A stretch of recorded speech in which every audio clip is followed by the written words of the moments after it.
What's going on, YouTube? It's your girl V the Notary. I hope you guys are doing well. You guys had a good holiday, whether you celebrate Christmas, Kwanzaa, Hanukkah, whatever you're celebrating. Hope you guys had a great time and you guys stayed safe and you guys are doing well.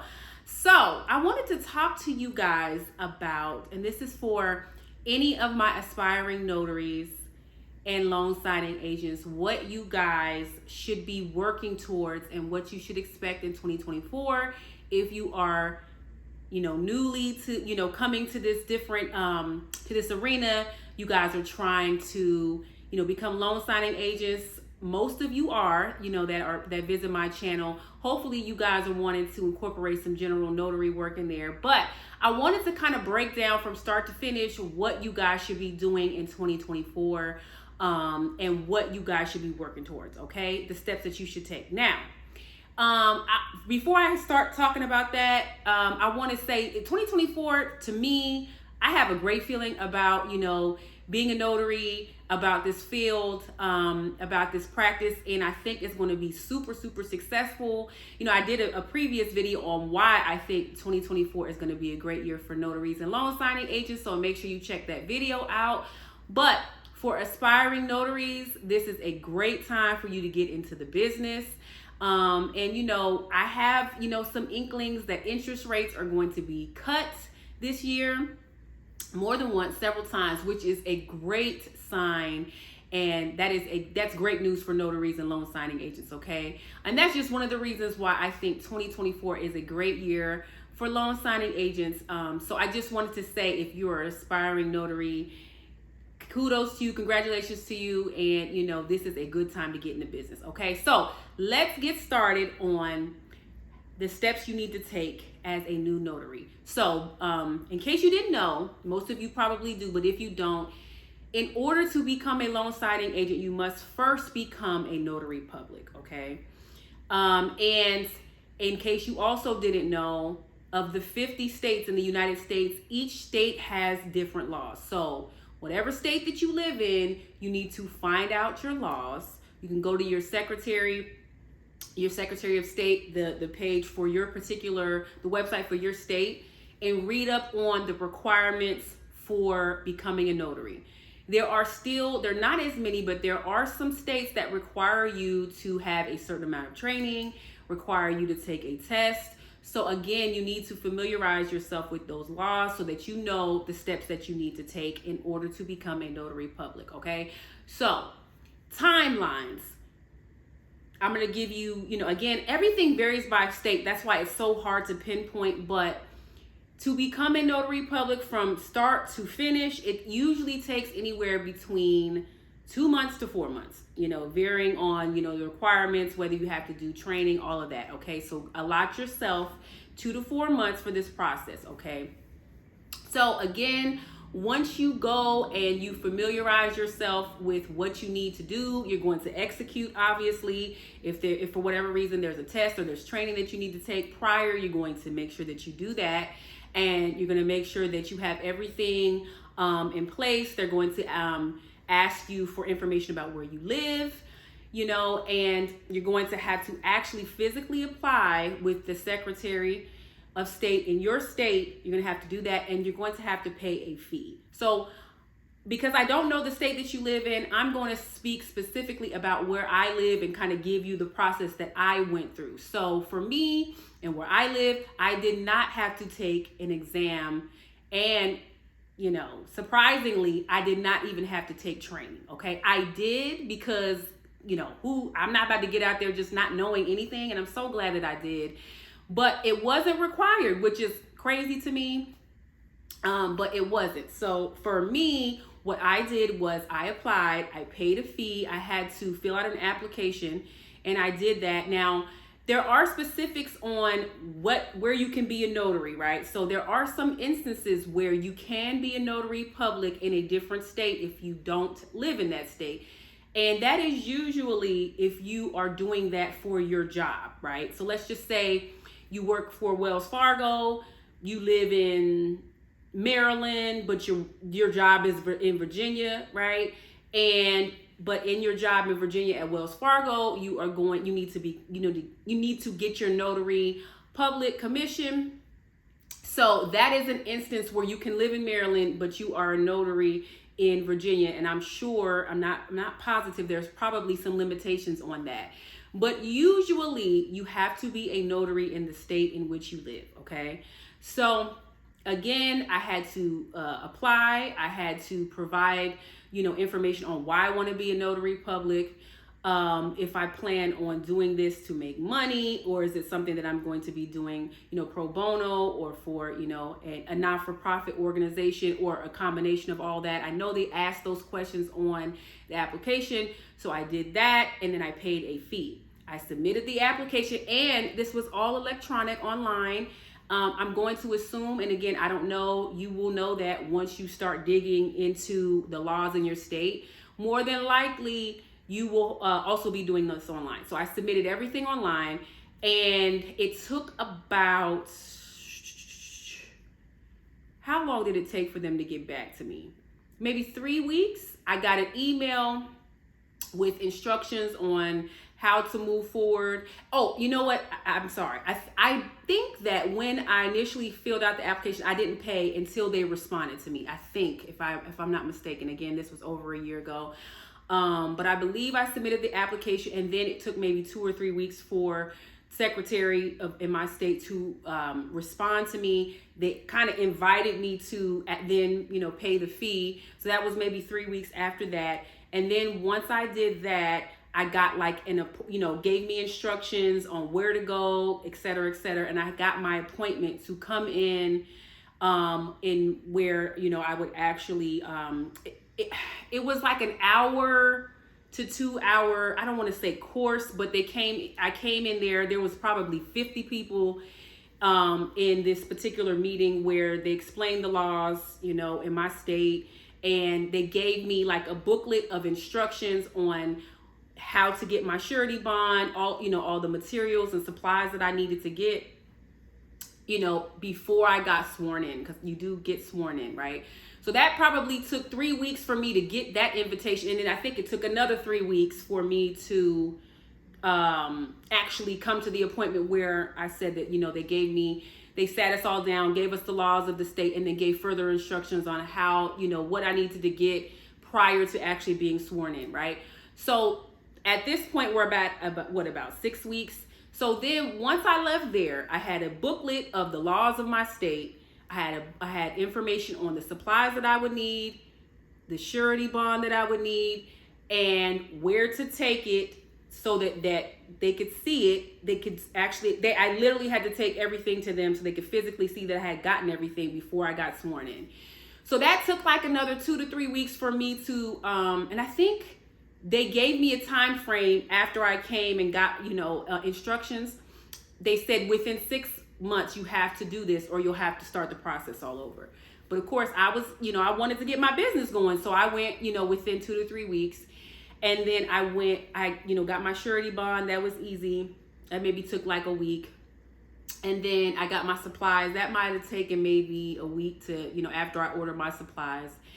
And I took that, I got sworn in, and I was officially a notary public. I got my commission, right? So my process took about 2 months, maybe 2 months and a week, give or take, okay? But again, once I got my commission, y'all, I didn't know what I was doing. I was like, okay, I have this, this is great, but like, I don't know how to notarize it. I mean, they showed us how to do it, but it's like, you don't really know until you got to get training, or you have to get hands-on experience. So I took general notary training, and I'm going to, please, somebody remind me if I forget to link where I took my general notary training. But I took it. It was very, very helpful, and it, explained the difference between, certain type of affidavits, jurats, how to actually physically notarize documents, kind of delved in deeper into my state, all of that, right?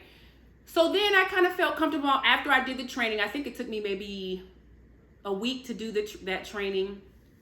I was like, okay, well, I feel a little bit more comfortable, but I wanted to do loan signing, okay? So I said, okay, so what is it, so I had my general notary down, and I'm like, okay, I'm good to go.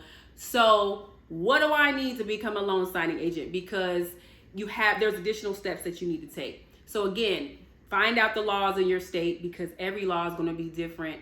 In my state, okay, they didn't ask for training, which is just crazy to me. So you really have to go, above and beyond, the bare minimum to ensure that you're trained properly. So I was like, okay, well, I want to be a loan signing agent. And I became a member of NNA, the National Notary Association. And I did everything through them. So, to be a certified loan signing agent through NNA, you have to take loan signing agent training. You have to pass the test. You have to get E&O insurance. And that is just like an additional level of insurance. And it just provides, title companies and loan signing services an additional security backing to, in case you make mistakes or whatever. Because, the surety bond, that doesn't cover much. I want to say mine was like $2,000 surety bond. So my extra E&O insurance is $100,000. And I think that's the minimum I suggest. Some people have up to $1 million. That's not really necessary. But I don't suggest you get $50,000 or $10,000, because there are some signing services and title companies that say at minimum you have to have $100,000 in additional insurance. So that's just something to think about. So you have to get the additional insurance. You have to take the training. Well, you should take the training. The training is actually not required to be a loan signing agent. I don't believe, again, your state might be different, but my state, it's not required. So, but I did. I took the NNA loan signing agent course, the comprehensive course. I took a test. I got the additional insurance, and I got a background investigation. Okay. Now, I believe the background investigation is required regardless of what state you live in. And it should be, because if you're going to be going into people's homes, you got access to social security numbers and bank account information. You have very sensitive information. They want to make sure that you are not a whole thief. You know what I mean? So the background investigation is imperative, and, and it just gives another level of, insurance to the people. You're dealing with very sensitive stuff. So people want to make sure that, dang, she got all my stuff. I want to make sure she's going to safe keep it, etc. Right? So once I did that, got the additional insurance, took the training, took the test, and got a background investigation, I was a certified, and I am a certified loan signing agent with NNA.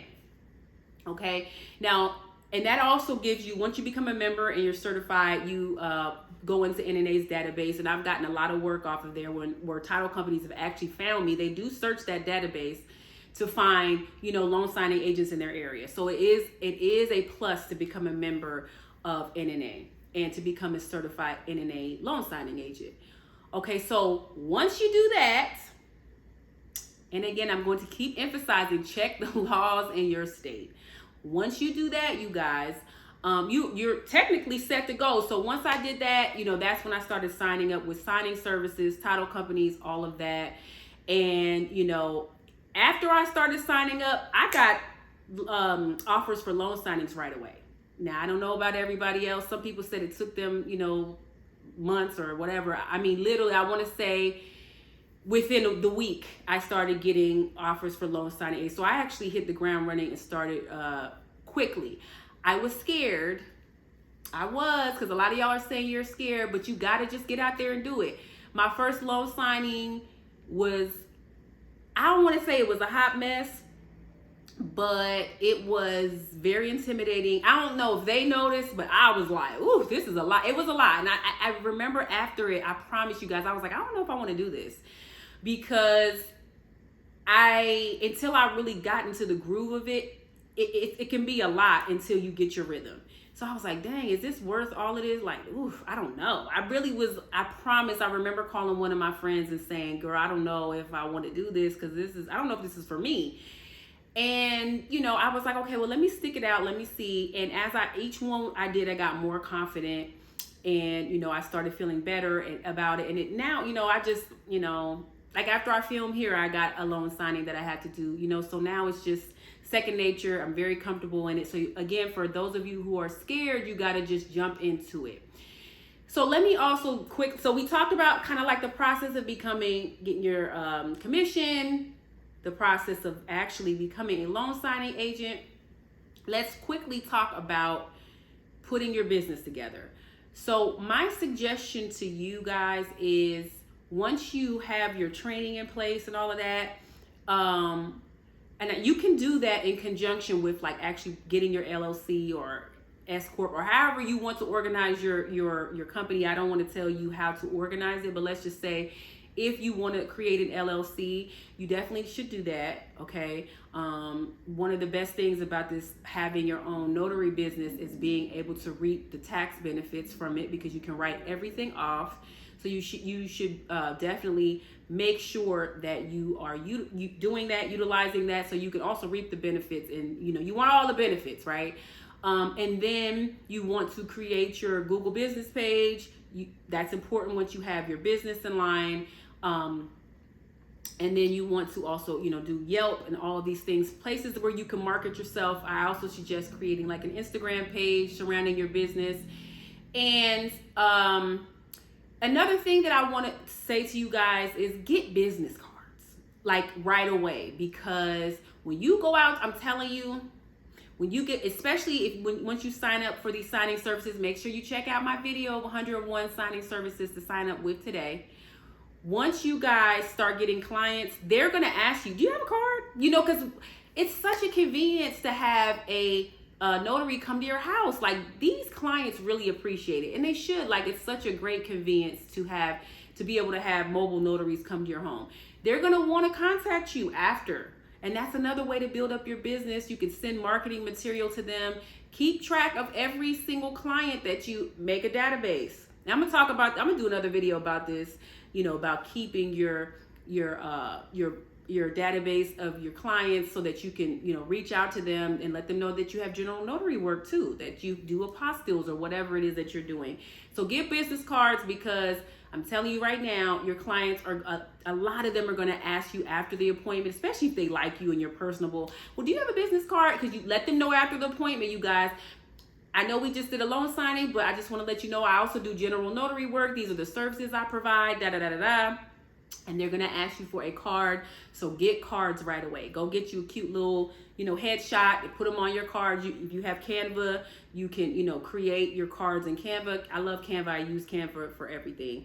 And you can do all your marketing materials in Canva, okay? So that is my suggestion to you guys, as far as your marketing.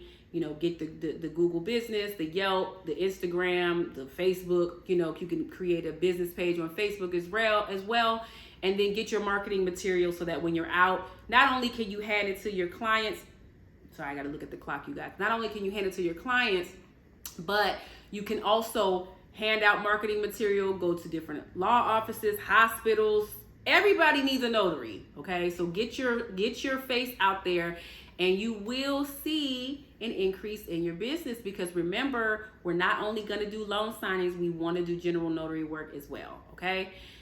So I hope that this is kind of giving you a good guide for new notaries and loan signing agents, for how you should kickstart your business, what you should expect, timelines, all of that. And remember, 2024 is going to be a good year for notaries in general, okay? So I hope you guys have a great rest of the week and a great new year. And I am V the Notary. You guys, please make sure you like, subscribe, share my video with everyone you know. If you know anybody who is an aspiring notary or loan signing agent, make sure you share this video with them. And I will talk to you guys soon. Bye-bye.